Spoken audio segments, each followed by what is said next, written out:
even though we face the difficulties of today and tomorrow, I still have a dream. Yes. It is a dream deeply rooted in the American dream. I have a dream that one day Yes. this nation will rise up and live out the true meaning of its creed. We hold these truths to be self-evident, that all men are created equal.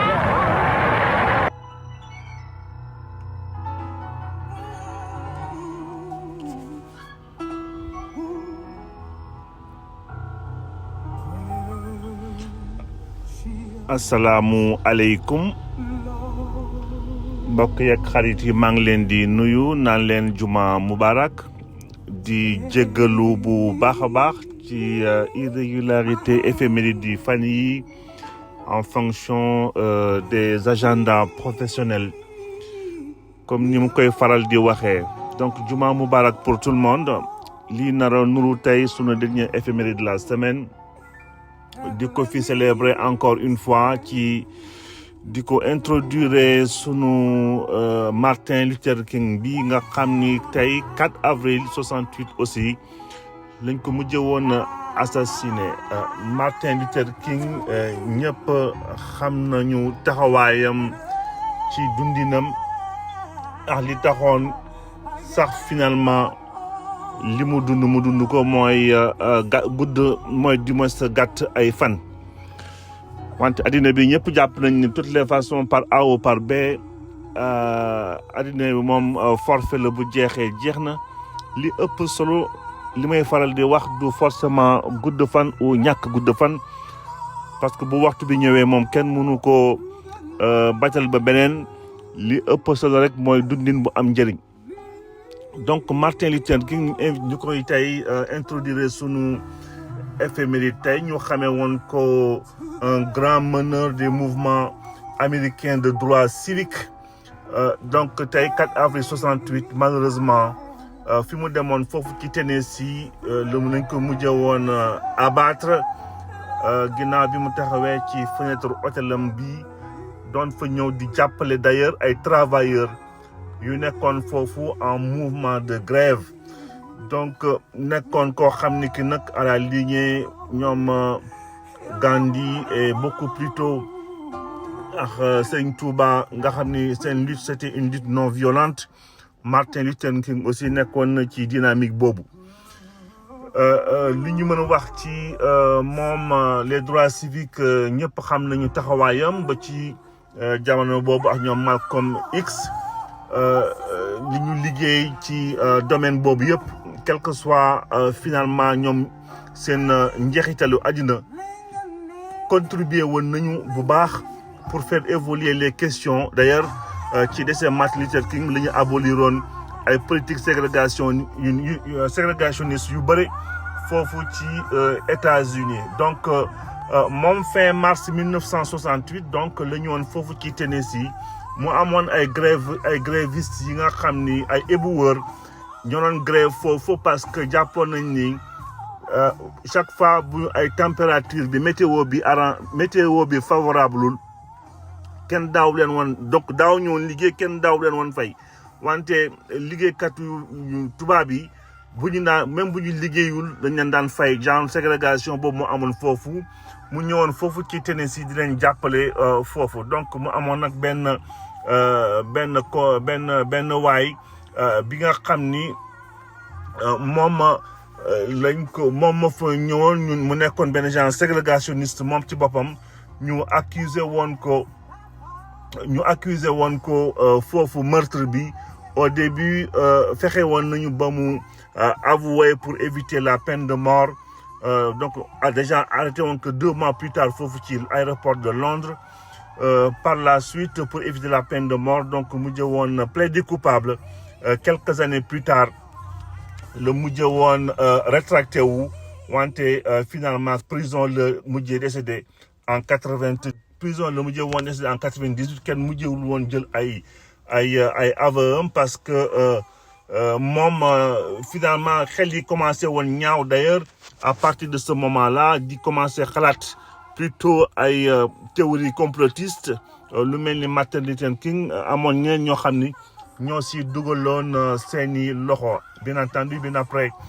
ay plainte amoon na mais c'est toujours difficile ngay xeex ak système état ba ci Sénégal tey ñoo ngi entamé yenn procédure de sanctionner tout ce qui était des crimes de sang mais la difficulté mooy toujours nekk comme xam nañ justice nu muy demee comment on va établir les responsabilités parce que justice ci ay preuves lay doxee ay preuves yu nga xam ne c'est palpable entre nit ki ak ay responsabilités am direct bu ñu jàppul xëy na ay responsables yu mag gëw ma ne rek les vrais tueurs dañ leen mës teg loxo un jour donc Martin Luther King aussi li ñu mën a wax rek mooy xeexam yëpp avancé doon na aussi question ségrégationniste wàññi ay yolomal ay loi yu bëri wante inégalité entre les races ba tey mi ngi continuer nekk une réalité pas plus tard que 21 mars bi passé la ñu doon célébrer encore journée mondiale contre les inégalités raciales ak contre le racisme ginnaaw li xewoon foofu ci Afrique du Sud donc ba léegi mi ngi nekk d'actualité parce que tout simplement le monde ba tey mujj xamuñu nu ñuy régler question bi li ñu war a nangu comme mu nekk réalité ba tey ñëpp ñu ngi koy jéem a éviter donc Martin Luther King li ñu doon introduire tey suñu éphéméride di leen ñaanal bésum jàmm di leen proposer suñu éphéméride 4 avril au vrai sens du terme ci Sénégal ba historique bi ñu ci defoon concernant élection Miss Indépendance ba suñu Miss Sénégal ak ay jaar-jaar yu bëri leen ñaanal un excellent week-end di leen fi joxaat rendez-vous altine incha allah yàggale waxtaan bi bon week-end à tout le monde.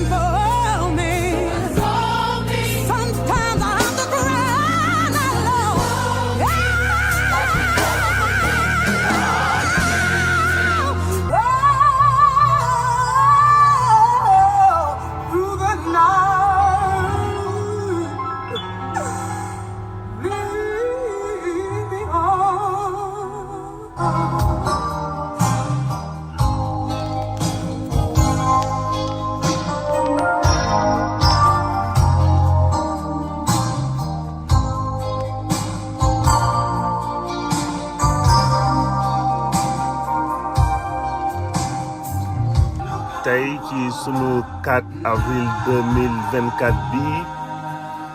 di premier 4 avril ci sunu njiit bu bees bi di Bassirou Diomaye Faye di ko souhaiter encore une fois beaucoup de succès à la tête du Sénégal ak équipe bi ko nar a accompagner 4 avril nag événement bu rëy la ci sunu réew ay jamono sax boo nekkee ndaw bés bi am na nu mu lay marqué xam ne da ngay yeewu suba teel ginnaaw média yi meluñu woon comme ni ñu melee léegi di ngay yeewu suba teel di élève sangu dem xool ban kër ngay mën a seetaani télé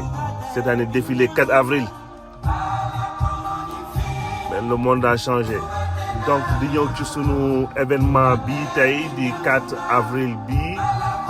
ñu indi ci yeneen événement yi nga xam ne ça n'a pas forcément de relation en tout cas ça parle d'autre chose bien entendu am nañu influence 4 avril donc sunu premier élément bi ñu nar ko articuler sunu éphéméride ci ñetti date sunu premier élément bi yóbbu ñu ci pour la première fois ci élection Miss Sénégal 4 avril 1960 donc di woon Adja Fatou Ba âgée de 16 ans moom la ñu mujj woon élire Miss Indépendance dañ ci ñëwaat léegi ci ay jaar-jaaram 4 avril 1961 nekkoon première célébration ci sunu indépendance Sénégal en présence de, comme on dit, de nombreuses délégations de pays amis. war a jeexale ci sunu éphéméride ci 4 avril 2010 bi nga xam ni ci la Abdoulaye Wade ñëwoon inauguré monument de la Renaissance. Sans plus tarder ñu ñëw ci sunu premier élément bi di Adja Fatou Ba nekkoon première Miss Sénégal âgée de 16 ans. Donc ñu tudde woon ko Miss Indépendance éliroon ko foofu ci élection bi nga xam bi ñoo ngi ko organisé woon ci théâtre de verdure bu hôtel de ville de Dakar. Concours bi nga xam ni bii jamono boobu Renault groupe Renault naan firme Renault di oto yi ñoo ko sponsorisé woon may ko benn oto décapotable.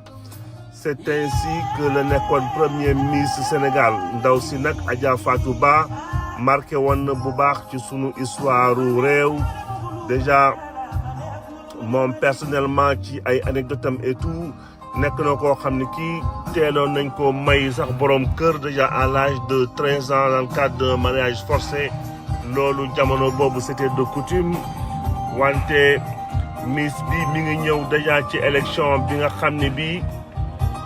bésu élection bi ci guddi gi ci boppam oto biñ ko mayoon décapotable bi dañ ko mujjee woon a sabotage bi nga xam ne bii ñoo ngi ko jàppee juste ay question de jalousie ci élection bi nga xam ne bii moo ci nekkoon moo ko remporté woon. Donc Adja Fatou Ba donc en tant que Miss Sénégal amoon na ay relations particulières ak ñaari njiit yi amoon ci jamono boobu muy Léopold Sédar Senghor ou le jeune Abdoulaye Wade comme on dit, qui allait devenir un ami proche. Donc Miss Sénégal donc finalement am na ay carrière diplomatique parce que comme je pense que borom këram diplomate la woon donc elle a dû voyager dans beaucoup de pays dans le monde. ñëw rek def benn rappel nostalgique tuuti ci ñi nga xam ne nekkoon nañ fi Miss ci sunu réew. Donc lu weesu Fatou Ba bi en 1960 nga xam ne mi ngi bàyyeeko woon Dakar. Plus tard bi ci toppoon en 74 di woon Thioro Thiam jóge woon Fatick. Madina Camara en 90 avant moom 87 Fabienne Félio bu Dakar. Madina Camara en 90 bu Diourbel. di fàttali aussi Maymouna Diallo en 97 nga xam ne d'origine Kolda. Aïcha Faye 98 di ci fàttaliku 2001 Mame Diarra Mballo foofu ci Dakar ak yeneen ñi Miss yi nga xam ni ba 2009 Kati Chimère Diaw di fàttaliku ci daya participation ci ay téléfilm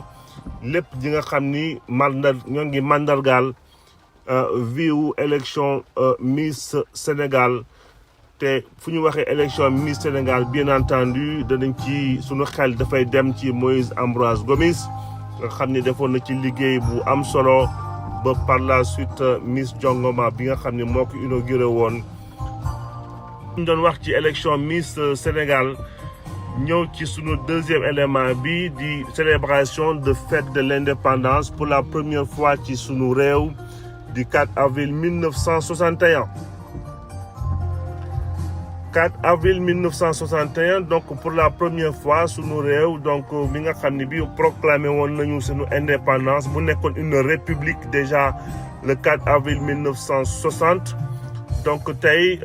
lañ ñëwoon pour célébrer pour la première fois ci sunu réew sunu indépendance. C'est dommage qu'on continue toujours à parler de fête d'indépendance parce que dëkk yu moderne yi il parle plutôt de fête de la nation. Parce que indépendance moom nekk na loo xam ne tant que yaa ngi koy wër doo ko mës a jot indépendance am nga ko amoo ko li ci ëpp mooy célébrer plutôt la nation. Donc xëy na un jour on va arrêter de parler de fête de l'indépendance, on parlera plutôt de fête de la nation.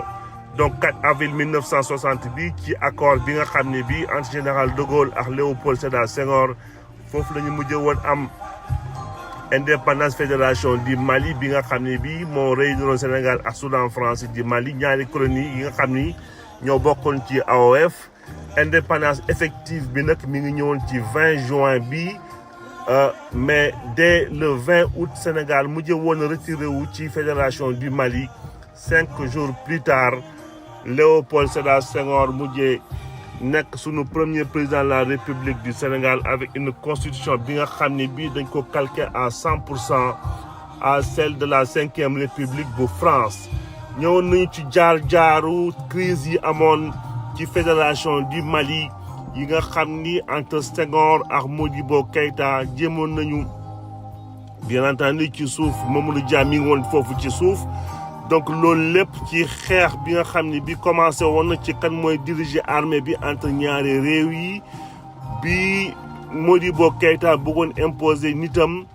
finalement gendarme yi ñëw créer ay situation ba noonu la Modibo Keïta ak i ay mbokkam dem jël train bu yegg guddi Bamako de déclarer seen indépendance bopp. C'est dans la foulée de cette crise ci le Sénégal aussi bi nga xam ne je pense que bëggoon nañu dàq malien rek nañu waxante dëgg noonu la ñu mujjee par la suite ñëw déclarer aussi sunu indépendance totale fii ci sunu réew. Donc on se rappelle encore de tous ces événements plus en plus dañu ci ñëw ci sunu éphéméride yi suivant les dates qui sont concernées. Donc tey mooy sunu fête de la nation di profiter en même temps ñëw ci sunu troisième élément bii nga xam ne bii ci prétexte boobu le président Abdoulaye Wade ñëwoon tey inauguré monument de la renaissance africaine du 4 avril 2010 donc tey lañ ko inauguré woon foofu monument bi nga xam ne bi am na 52 mètres ak donc voilà caractère de cuivre ak niñ ko defaree yëpp loolu lépp nekkoon li nga xam ne bi nekkoon surtout dans le cadre ci ay convictions politiques u Abdoulaye Wade parce que il est reconnu naturellement en tant que grand panafricaniste panafricanisme boobu nag moo ko indi tey mu amoon le besoin pour mandargal un peu ce qu'on appelle la renaissance africaine balaay boobu nag Abdoulaye Wade amoon na taxawaay bu am solo au niveau africain international ci cadre NEPAD di woon nouveau partenariat de développement africain xam ne moo ko piloté woon boppam ci place bi nga xam ne bii waroon nañ ko am ci échiquier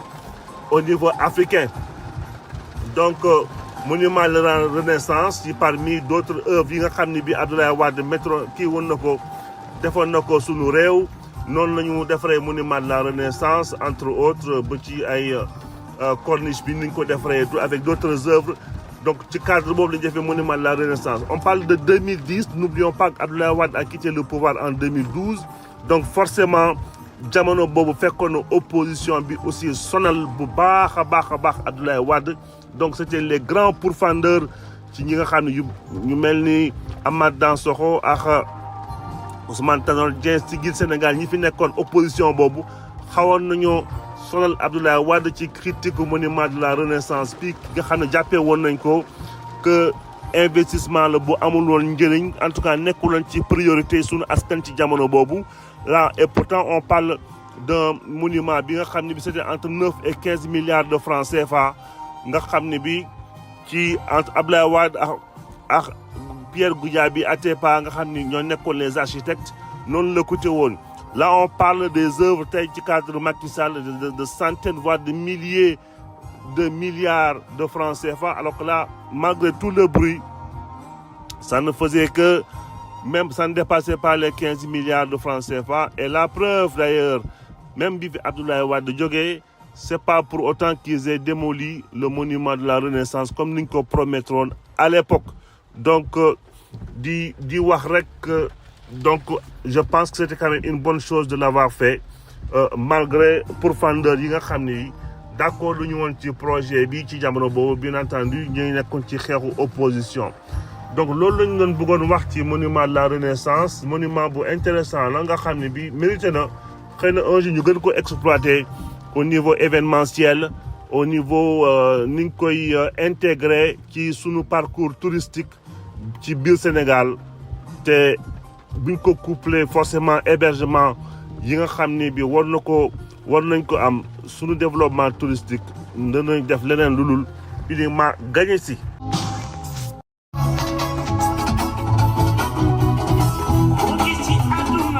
jeexalee fii sunu éphéméride ba suba di leen souhaiter une bonne fête de la nation sunu réew te bu nekkee tey mooy njiital ga ci ki nga xam ne mooy nouveau président du Sénégal di Bassirou Diomaye Faye di ñaan rek yàlla na nekk njiglaayam te mu jig Sénégal. Bonne fête à vous tous.